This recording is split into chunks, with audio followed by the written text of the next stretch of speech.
you, this is your Ultimate Chibi Girl, VG, and for today's video, kasama ko yung nanay ko. Akala mo naman talaga ganyan ang suot niya dito sa bahay, napaka-arte. Porkit magbabalag kami sa bahay, nagpostura. Lapot-lapot lang naman dito. May panty ka ba? Wala. Naka-diaper siya. Maglalaro kami ng nanay ko ng Tumpak Nurse. Kasi nanonood siya lagi ng Showtime. At alam niya yung Tumpak Nurse gagawin namin sa Noche Buena namin dito sa bahay. At yun ang game namin. Kaya kailangan mag-rehearse na siya para manalo siya. Okay? Mananalo ko kaya sa Tumpak Nurse? Siguro. May lang. Mananalo ko kaya sa Tumpak Nurse? Siguro. What are your ways of keeping your mind healthy and active? I'm doing my puzzle. And Ano puzzle? Puzzle kasi puzzle. Puzzle. Hindi yung hilig-hilig mong English, hindi mo nakakabigkas ng tama. So, how do you keep your mind active and healthy? I'm playing my puzzle game. Word search. Ano yung score mo? Mataas naman yung score mo. So, yun. Kailangan mo sumagot tayo ng tama para perfect tayo mag-partner sa Princess Party. Kasi kung hindi ka makakasagot ng tama, hindi kita pa-partner rin, hindi tayo mananalo. Kailangan Tumpakners talaga tayo. Are you ready to win? I'm ready. Are you ready to play? I'm ready to play. So, let's play Tumpakners. Let's win. Tumpakners. Tumpakners.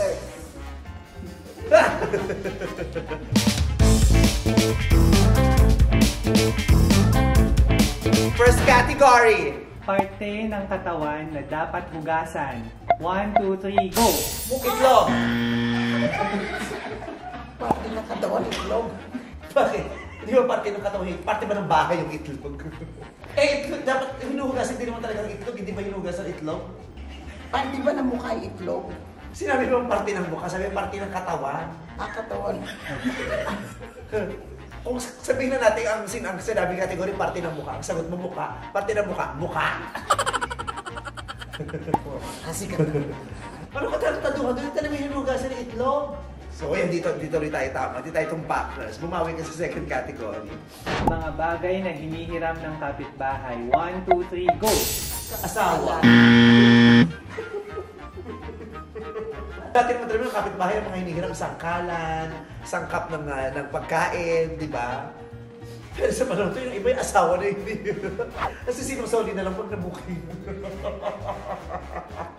Sige, gano'n na sagot mo Sige. Sige, ganyan din ang sagot mo dapat. Para dapat magka-wavelength tayo, ikaw binabaitan mo yung mga sagot, hindi mo mabait yung mga laman ng utak ko. Wala pa tayong score! Lutong ulam ni nanay. 1, 2, 3, go! Hindi masarap. Lutong ulam ni nanay, hindi masarap. Hindi mo talaga masarap yung mga niluluto mo, sa mahal ka lang namin. Huwag ka magpapanood. Masarap yung dinatakan mo yung fairness.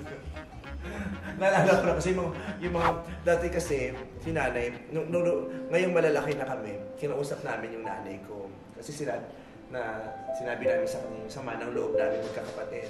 Kasi na-realize namin, nung nag-iisip na kami ngayon, malalaki na kami, na-realize namin na ang tagal na panahon mo kami pinaniwala na masarap yung spaghetti. Bakit? Sa mga panahon na yun, masarap yun. Kasi nga wala pa kaming ibang natitikmang spaghetti. So mga bata pa lang kami, spaghetti mo ang natitikman namin. So yun ang naging standard namin na spaghetti. Nasarap kami. Pero kahit hindi masyadong masarap ang spaghetti mo, yung pa rin ang hihanap-hanapin namin. Kasi ikaw Charot. Pero masarap siya magdinakdakan. That's the best dinakdakan ever. Binana niya yung special pinain sa lola ko. Hey mama. Nanay na. Next category. Paboritong anak. 1, 2, 3, go!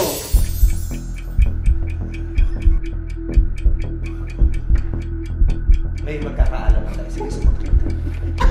Sumagot, papawin ko lahat ng alahas na sumagot. Pero magkatapatan tayo. Pakiulit yung tanong, please. Paboritong anak. 1, 2, 3, go! Si Sky.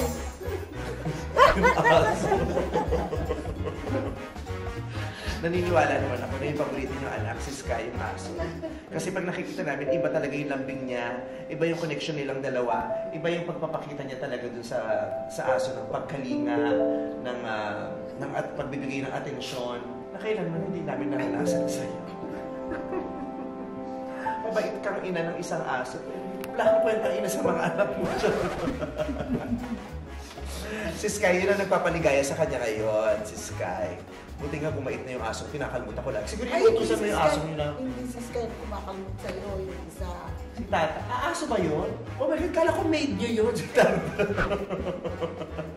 Favorite ka si Tata. Naku, wala pa rin tayong score ha. Next category. Next, regalo sa Christmas. 1, 2, 3, go!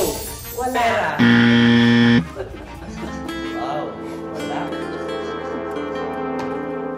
Ever since yung mga natatanggap, ano mga ang gusto mong natatanggap pag Pasko? Bakit? Eh, pwede kong bilhin yung gusto kong bilhin. Mukha ka kasing pera talaga. De, pero yun naman talaga pinaka-practical. Oo, kasi kung bibili ka ng isang bagay, tapos hindi ko naman gusto, hindi ko magagalitin. At saka parang hindi na mag-iisip. Next category. Mga bagay o bagay na matigas. 1, 2, 3, go! Bato! Ay, taray! Bato, mother! May score na tayo! Bato! Alam ko naman, iba ka pa. Bato, may 1 point na tayo. Ba't mo naman sabi yung bato? Ba't ko naisip yun? Eh, basta, yun ang madali eh, bato. Babato ko sa ulo. Ay, may 1 point na kami. Diyos ko pa, maraming salamat Panginoong Jesucristo. Nagkasundo rin kami ng nanay ko. Bato. Dapat gano'n lang mga level ng tanungan para nagkakasagot kami ng tama. State sa Amerika. 1, 2, 3, go! California! Yes! California! Kasi doon siya nakatira na matagal. Ilang taon ka sa California, Nay? Tagal. Mga 30 years, gano'n, no? California ka lang mo talaga ever since. Hindi ka napunta ng ibang state. Kung nagpupunta kami, ka lang, bisibisita ka lang, baka bakasyon, pero tumira ka talaga sa California, specifically in San Francisco. Tsaka ang dami talagang Pilipino doon, ano? Marami, lalo na sa Daly City. Ang lamig-lamig. Kasi gusto yung tumitira doon. So dami ng mga Pilipinong nakatira doon sa Bay Area. Pag pakagat na yung dilim, tapos foggy na, sinasabi nila kasi daw nagsasaing na naman yung mga Pilipino, kaya foggy doon sa Bay Area. Kaya parang mga Pilipino na may-ari ng Bay Area, you know? Dami-dami talagang Pinoy. Did you enjoy it there? Ka-off na. Next, sikat na artista. 1, 2, 3, go! Vice ganda! Ba't wala kang sagot? It's a given. Okay. So 3 points na tayo, mother. Trabaho sa ibang bansa. 1, 2, 3, go! Caregiver! Yes! Caregiver 4 points! Caregiver. Yung kasi trabaho ng nanay ko sa Amerika, caregiver siya. Ever since yun din ba ang trabaho mo, may iba kang trinabaho dati sa Amerika? Wala. Hindi ka nagtrabaho sa mga restaurant, sa mga hotel. Caregiver talaga. Saan? Pero mga private na resident na Oh, yung ikaw pupunta dun sa bahay nila, gano'n. Parang private nurse. Yeah. Ganun. Bakit ka ba napasok sa pagki-caregiver? Eh, yun lang alam kong trabaho, anak eh. Paano alam mo trabaho? Wala ka namang... Nung nagpunta ka ng Amerika, wala ka pa namang training ng caregiver. Yung training ko, nasa pre-nursing ako. Nursing, nga pala siya. So, nursing student siya sa FEU. So, meron kang background na rin. Wala kang na-experience na na salbahing alaga. Meron. Ano yung pinaka-worst na experience mo? Ano yung level ng... Kung may dementia. Hindi dahil sa hindi siya mabait. Nasa stage na siya na combating. Hanggang sa umabot ako yung binabato niya ako. Kung ano yung mahawakan niya, binabato niya ako. Madaling araw yun, naidlip ako. May kumakaluskos sa kusina. Di, napabalikwas ako dahil mahirap ng alagaan. Paano yung napabalikwas? Pabalikwas ako dahil nakaupo ako sa sopa. Tapos, Pakita mo muna sabi ko paano yung nakita ko, pinaghahalo niya yung balat sa tinalupan. hindi, yung orange juice at saka yung alak. Hindi ko alam kung saan niya kinuha yung orange juice dahil wala naman akong orange juice sa bahay, puro amag. So sinabi ko na hindi na pwedeng inumin yun kasi may amag, hindi niya pwedeng paghaluin. Paano mo sinabi in English? Siyempre, English dapat. Paano sinasabi yun? Sabi ko, Na hindi na pwedeng paghaluin kasi may amag. How do you say that in English? you cannot drink that because the juice that you are using is full of mold. Sabi ko, nagalit. Binalibag yung bote ng alak dun sa lababo, di sabog ang Kasi wireless yung telepono namin. Binato niya ako. Tumakbo na ako doon sa kapitbahay. Tumakbo ko sa kapitbahay, tapos may nagbukas ng pinto. O, kasi tapos nagkatitigan kayo na may Hindi, may matandang... naglapit ang inyong mga katawan. May matandang At naramdaman babae niyo ang din hininga ng doon, isa't isa. nag-iisa. So, pinapasok niya ako. Sabi ko, can I borrow your phone? Sabi ko, okay honey, Bakit get pinaghiram ng in. telepono? Kasi tatawagan ko yung anak. Eh di ba pinato ko na ng telepono, ba't hindi yun ang ginamit mo? Sasaluhin ko pa ba yung telepono? O di damputin mo kasi na po. Diyos ko, binato ka na nga ng telepono. Kaya ka pala binato ng telepono, naramdaman niya, tatawag ka. Tapos pumunta ka pa sa ibang tao. Ako dapat na, ano mo yun, na figure out mo. Sige, wala kang presence of mind. Wala bang presence of mind? Yun. Pero yun naman, hindi naman dahil sa masama yung naging mo. Hindi. Kasama na yun sa mga Kasama na. Kasi hindi naman niya alam yung dahil dun ginagawa. sa kondisyon nila, Yeah, di ba? condition. Pero swerte ka sa mga pasyente, di ba, sabi mo? Yeah, swerte ako sa mga pasyente ko. Kasi after that, puro mga milyonaryo na, mayayaman, ganyan. Siyempre, lalo na pag nasa ibang bansa ka na, siyempre iba yung lahi, ibang kulay, sama-sama sa tagumpay, umulan man o umasyara. Siyempre, pag iba-iba yung lahi nyo, di ba, may mga tag dito, yung mga ganong differences. Minsan hindi ka nakaka-adapt agad sa kanila o hindi na-adapt yung nakagawian mo, kaya nagka-clash. Di ba, di ba sa ibang bansa may mga napapanood tayo ng ganyan? Pag hindi ka naintindihan. Ang tagal mo rin nag-caregiver, no? Po, at saka to dati, pag pinupuntahan namin siya dati, di ba sinasama mo pa kami doon, pag inaantay ka namin doon inaantay namin siya doon, tapos jumu-duty siya, tapos nilalakad niya lang, malapit lang, tapos pinupuntahan namin siya doon. Tapos, di ba na-meet pa nga namin yung pasyente niyo dati? Tapos, naawa ko sa kanya, kasi siyempre ang lalaki ng mga Amerikano, no? Tapos ang liit-liit niya lang, binubuhat niya yun. Pwede Magkano po. sweldo sa ganun, Nay? Per ora? Per ora. Magkano per hour? Yung simula, nung nagtatrabaho, nung unang sweldo mo, natatandaan mo pa ba unang sweldo mo? $10 lang an hour. $10 per hour. Tapos ilang hours ka sa isang araw nagtatrabaho? Nag-umpisa ako sa 4 na oras lang. Ilang araw ka nagtatrabaho sa isang linggo? Hindi regular. Hindi, regular yun. Hanggang sa lumalala yung pasyente mo, nadadagdagan yung oras mo. Hanggang naging 24 hours. $40. Magkano yung $40? Mga 2,000 something. Yes. Laki din, ano? Dati pa yun, 2,000 pa sa Dati isang pa yun. araw. Yung huling pasyente mo, magkano nang sinasweldo mo? Ay, ano na doon. Bali, 150 a day ako. Ay, $150 a day. Mga 7.5. Tapos araw-araw yun. Laki pa rin ang kinikita mo. Parang di namin naramdaman yan. Ang laki-laki na lang kinikita mo. Nasa Amerika. Parang Ay, hindi naman ganun kalaki pinapadala mo paano kayo nakapag-aral? May scholar ako, no? May Ako sinusumbatan. o ikaw lang. Eh, yung mga ate mo, doktor. Ginasas mo sa kanila. O ito mga nagpabigat sa buhay natin. May nurse. Bubunuin mo mag-isa yun. Naawas lang dun sa sahod, sa paycheck. Hindi, at saka tinignan mo, mukhang malaki yung kinikita nyo. Pero ang laki din kasi ng binabayaran nyo sa Amerika, di ba na? Oo. Babayad ka ng upa ng bahay, Bayad, utilities mo, telepono. pagkain, telepono, pamasahe mo pa. Kaya, di ba, kahit sa ibang bansa, kahit anong bansa naman di ba, yung mga OFWs, kung tutuusin, pag tingnan mo, parang ang laki ng kinikita nila. Pero, since doon sila nakatira, doon din nila nagagastos yung kinikita nila, yung upa ng bahay nila doon, yung gasolina nila doon, yung pagkain nila doon. Automatic na mataas yung naaalis standard yun. of living, kaya ang malaki din ang gastos. Malaki yung kita, pero malaki din ang gastos. Malaki, tatanggalin doon yung SSS mo, tatanggalin ang Medicare. Wala na, kaya kung di ka mag-double time, Double job, triple double job.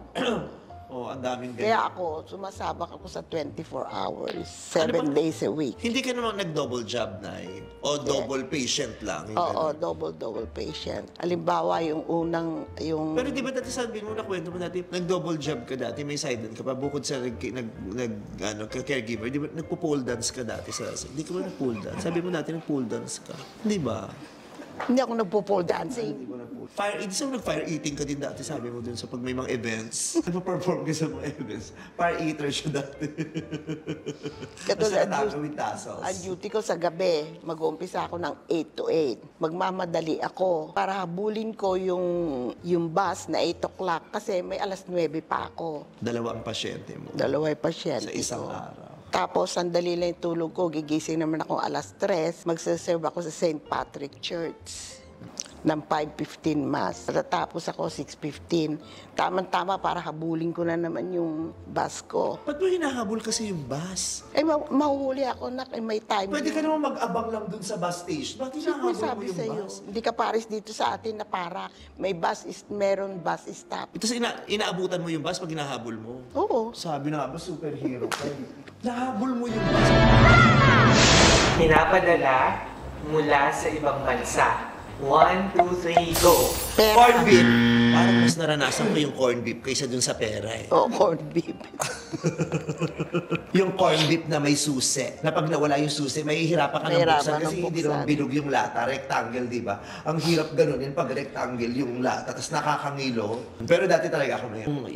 Wala kami masyadong pera. Pero madami kaming dilata. Tapos kailangan yung dilata na yun, umabot yun hanggang sa susunod na padala para hindi kami magugutom. Kaya ang dami-dami namin dilata lagi. Dami namin pa corn beef, dami namin pa meatloaf, pa luncheon meat. Kasi mura-mura lang nung araw. Ang dami-dami kahon-kahon yun pag dumadating sa amin. Kahon-kahon, oo. Tapos tatanggalin namin sa kahon. Tapos isasalansan namin sa tuktok ng frigidaire ng pa-pyramid na gano'n. Tapos lalo na pag may kapitbahay kami na dudungaw, pinapakita talaga namin yung corn beef namin. Iniinggit namin, nagyayaman-yamanan kami.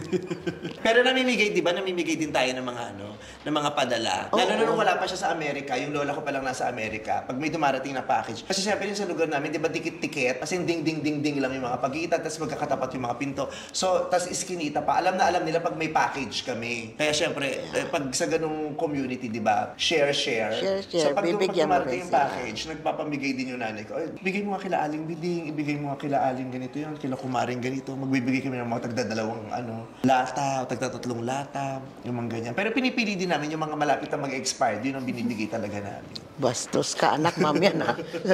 Naririnig ng mga pinagbigyan mo. Charot lang. Pero meron din minsan, di ba, yung pag may uuwi, Ayun, pag may uuwi, pag may kakilala kang uuwi ng Pilipinas, makikisuyo. makikisuyo ka. Tapos pupunta yung balikbayan sa bahay natin o imi-meet natin siya. Oo, mimit mo siya.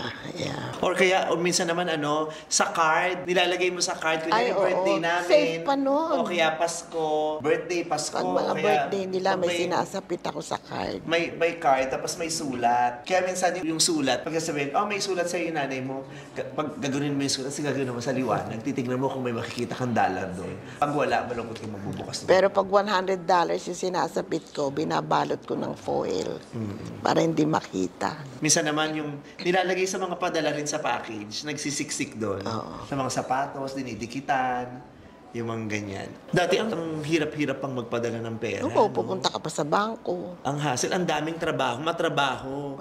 Pupunta ka ng bangko, tapos pag nagpadala ka dito, minsan nade-delay pa, di ba? Minsan tatawag ka doon, natanggap niyo na ba yung padala ko? Tapos hindi pa, ganyan. So, yung wait ka ng wait, lalo na kung emergency, di ba? Wait ka ng wait ng padala. Tapos minsan naman, ikaw ang pupunta doon sa opisina nung pinagpadalahan, di ba? Yung mabilis-bilis, meron kami pinagpapadalahan nun. Pero ikaw ang kukuha.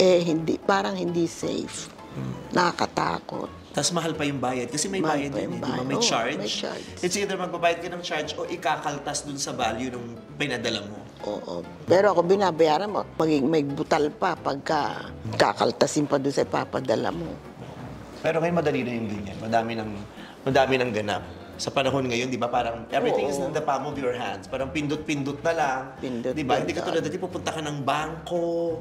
Just, ang hirap matrabaho, di ba? Nakaka-stress. Lalo na pag emergency, mag-o-off ka. O di nawala na naman yung oras mo. True. Ngayon kahit sa banyo ka, pwede ka magpadala ng pera. Di ba? Alam mo yung Sendwave? Sendwave, yun ang bago ngayon, yung Sendwave. Yun ang bagong pamamaraan ng pagpapadala ng pera. Kunyari, nasa ibang bansa ka, papadala ka sa Pilipinas, pwede mong gamitin yung app na yun. Madali siya kasi, kunyari, nasa Amerika, pindot-pindot ka lang na ganyan. At ang pinakamaganda rito, malaking tulong sa mga OFWs, lalong-lalo na. Fee-free siya. Wala kang babayaran o walang makakalta sa pera mo pag ginamit mo yung app na yon sa pagpapadala ng pera kung saan ka man magpapadala. Yun yung kagandahan ng Sendwave. Ang ganda pa ng exchange rate. Di ba minsan nakakaano pag magpapadala ka ng pera? Kunyari, ang exchange rate, 50 pesos ang exchange rate. Oo, sa Pero bangko, pagdating mo mas doon, mababa. ang baba, di ba? 48 lang, tapos wala ka nang magagawa. Wala kang magagawa kasi kailangan mo na magpadala agad, tapos yun na yung ginagamit mo. Diba? Sa Sendwave, maganda yung exchange rate, maganda ang palitan. Diba? Wala pang kaltas. Fee-free. Yun talagang lagi kong sinasabi pa ulit-ulit. Fee-free sa Sendwave, kaya mas maganda siyang gamitin. Tapos pwede rin bank-to-bank, pwedeng cash pick-up, at pwede rin gamit ang ibang online payment system. Kaya sabihin mo sa mga kumari mo gumamit ng Sendwave. Sa mga kamag-anak natin sa Amerika, pag magpapadala sa Pilipinas, Sendwave ang gagamitin nila para walang kaltas at saka walang bayad dun sa service. Diba? So mag-download na ng Sendwave app sa Google Play Store o kaya sa Apple App Store. Alam mo yan, binili kita ng bagong iPad, dapat alam mo na yan. Nandiyan mo ba yung iPad mo? Nandiyan. Oh, na-addict ka na sa linlang. Di mo na binitawan. Lalong-lalo na ngayon kasi may promo. Kaya sa mga kakilala natin sa Amerika, sa mga kamag-anak natin, sa mga katsikahan ng nanay ko, sa mga kumari niya dyan, gamitin niyo po yung Sendwave, lalong-lalo na ngayon magpapasko na. Tapos gamitin yung promo code na VICE at mabibigyan kayo ng $20 na libreng credit na pwede niyong gamitin sa pinakauna ninyong padala gamit ang Sendwave. Oh, bongga yung $20, di ba?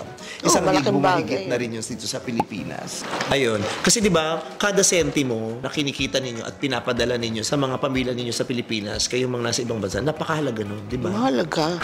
Kasi ipon na ipon nyo yun eh. Di ba? Ipon na ipon nyo. Kaya tipid na tipid kayo. Kaya hinayang na hinayang din kayo tuwing meron kayong babayarang fee, tuwing may ikakaltas dun sa pera ninyo. Kasi nga, di ba, hirap na hirap nyo silang pinagkakakitaan dahil hindi naman ganun kadali ang buhay sa ibang bansa.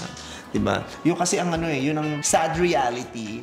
Yung pag meron kang kamag-anak sa ibang bansa o kapamilya na nagtatrabaho sa ibang bansa, iniisip mo lagi, ang ganda-ganda ng buhay at ang dali lang ng pera sa kanila. Ang dali lang humingi ng padala. Ba? Yes. Pero sobra nilang pinaghihirapan yan. Kaya kahit yung mga maliliit na mga charges na binabayaran nila, minsan ang sakit. Oo, kasi tinitipid mo yung sarili mo.